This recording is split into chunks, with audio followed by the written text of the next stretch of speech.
there lived a young girl named Cynthia. She was the daughter of Mama John and Papa John. Her parents were simple farmers who loved their daughter very much. Cynthia was not just beautiful, she was breathtaking. Her skin glowed like ripe palm oil under the sun. Her eyes sparkled like stars. Her lips were red and full. Her waist was slim, and her hair was thick, long and black like night. People said the gods took their time to mold her. But with that beauty came a heart full of pride. Every morning, while others were working, Cynthia would wake up, wash her face, oil her skin, and sit in front of a small mirror her father had bought for her from a trader. She would twist her neck left and right, pout her lips, bat her lashes, and laugh. "Ha ha," she would giggle. "Who is more beautiful than Cynthia? No one. Not in this village, not in this world." She would whisper to herself, "Cynthia, you are like a goddess. You deserve to marry a king. Not just any king, but the richest, most powerful, most handsome king ever." Her mother would come into the room and sigh. "Cynthia, please help me peel the yam. We need to cook before your father returns from the farm." But Cynthia would hiss, "Me? Peel yam? My fingers are too fine to touch dirty yam. Let John or James do it. They are not as beautiful as me." Her mother would shake her head sadly and walk away. When other girls went to the stream to fetch water, Cynthia stayed behind to brush her hair. When the women swept the compound, she sat and painted her nails with palm oil and crushed hibiscus petals. When the village gathered for community work, Cynthia stayed indoors and posed in front of her mirror. Even the mirror seemed tired of her face. Her friends loved her, but she didn't return their kindness. One by one they began to marry. First Zara, then Queen, then Mark. But they didn't marry rich men. They married humble farmers, hunters, and fishermen. Cynthia laughed at them all. "Ha! Zara, look at your husband. His teeth are like roasted corn. Queen, your man rides a bicycle. Mark, yours doesn't even have shoes. What a joke." They tried to ignore her, but sometimes they cried in secret. Still, they were happy in their marriages, and that made Cynthia even more jealous. "Let them enjoy their poor love," she would say. "Cynthia will marry a king, wear gold from head to toe, and ride in a carriage pulled by white horses." One market day, the village was alive with sounds and colors. Women were selling tomatoes, peppers, and fresh okra. Children were running and laughing. Drummers played soft beats under a mango tree. Cynthia dressed herself in her finest wrapper and a shiny blouse that glistened like the morning sun. She tied her hair with bright red cloth and rubbed palm oil on her skin to glow. Then she walked to the market like a queen. Her waist danced as she walked. People stopped to look. "She's beautiful, but her heart is empty," one old woman whispered. "She walks like the ground owes her something," a young boy giggled. But Cynthia didn't care. She loved the attention. Suddenly, she bumped into someone. Thud! Her basket fell. So did the other person's firewood. It was Mama Michael, the oldest and most respected woman in the village. Her back was bent from age, her hands shaky, and her legs slow. The firewood scattered all over the place, and the old woman fell on her knees. Everyone gasped. "Oh no! That's Mama Michael." Cynthia stood tall, looked down at her, and said with disgust, "Why are you standing in my way like an old goat? You ruined my outfit. Do you even know who I am?" The old woman looked up, her voice calm. "My child, I'm sorry. My eyes are not as sharp as they used to be." "Then stay in your hut," Cynthia shouted. "Don't bring your rotten wood near my beautiful clothes again." People began to whisper, "Apologize, Cynthia. She's an elder. She's old enough to be your grandmother."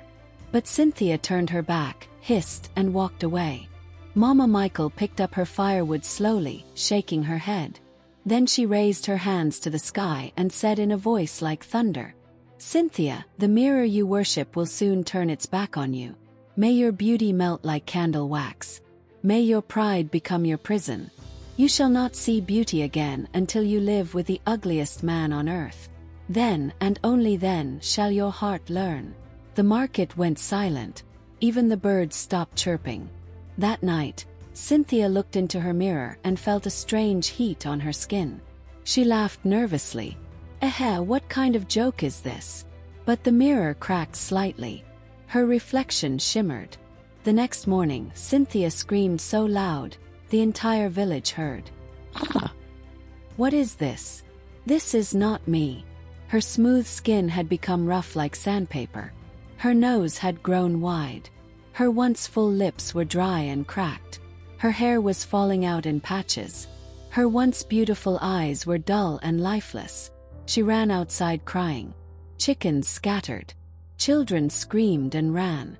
Mama, Mama, look at me, she wept. Mama, I'm cursed. Look at what has happened to your beautiful daughter. Mama John wept too. My daughter, this is the result of pride. You hurt Mama Michael. You refused to listen. You mocked others. I'll apologize. I'll say sorry. I'll give her food. I'll sweep her hut. But when they went to Mama John's house, the old woman was not there. No one knew where she had gone. Cynthia became a shadow. Her mirror was covered with cloth. She no longer walked proudly. She stayed indoors hiding. Villagers gossiped. Did you hear what happened to Cynthia? Her beauty vanished like smoke. Now she looks like the palm kernel shell. The once proud Cynthia was now silent, humble, and lonely. And that was when a mysterious traveler arrived in the village. He wore a long robe, his face hidden by a straw hat. He asked for Cynthia and gave her a message. Your curse can only be lifted if you marry the oldest, ugliest man alive. A man with rotten teeth, smelly skin, and a heart full of demands. Marry him not with your body but with your soul. Only then shall you be free. Cynthia cried for days. Must I marry a monster to become whole again? But deep inside she knew this was her test. Her journey of pain and transformation had just begun. Cynthia sat alone in her room, refusing food. Her skin had grown worse. Her beauty, once her pride, had become her sorrow. The villagers stopped whispering. They no longer feared or envied her. Some even pitied her. One morning there was a loud knock at the door. Knock, knock. Her mother opened it, and there stood a strange man. Short, hunched, with a big belly, long white beard, and skin as wrinkled as dried okra. His mouth had only 3 brown teeth, and he carried a long walking stick that made a thump with every step. His clothes were mismatched and torn. His eyes were sharp like a lizard's, and his breath smelled like old snails. I am Judas, he said with a crooked smile. I have come to marry Cynthia. Mama John nearly fainted. Marry who? Cynthia. I heard she's looking for someone like me. Cynthia came out of the hut, her heart beating fast. When she saw him, she froze. Her first thought, he looks worse than the curse itself. But then, her reflection in the water beside the house reminded her of who she had become. She remembered the words of the messenger. You must marry the ugliest man on earth. Not with your body but your soul. Only then shall you be free. She looked at Judas. He was chewing something. Loudly. Smack, smack, smack. Smelled like fermented beans. Do you accept me? Judas asked, picking his nose with his pinky. Cynthia swallowed hard and nodded slowly. Yes. The villagers came out in shock. Ah, Cynthia is marrying this creature. Wonders shall never end. Maybe she needs help. The wedding was simple. No music, no dancing, just quiet shock and silence. Judas wore a torn red wrapper. Cynthia wore a faded dress and no jewelry. Her pride had been washed away. That night, in their small, stinky hut, Judas snored like thunder. The bed shook. The windows rattled. Grrrrrhhh. Is it a lion? She whispered in fear. His feet smelled like rotten yam. He drooled in his sleep. He farted with every turn. Cynthia sat by the window, wide-eyed and shaking her head. I am in a nightmare. But I must endure. I must change. I must be better.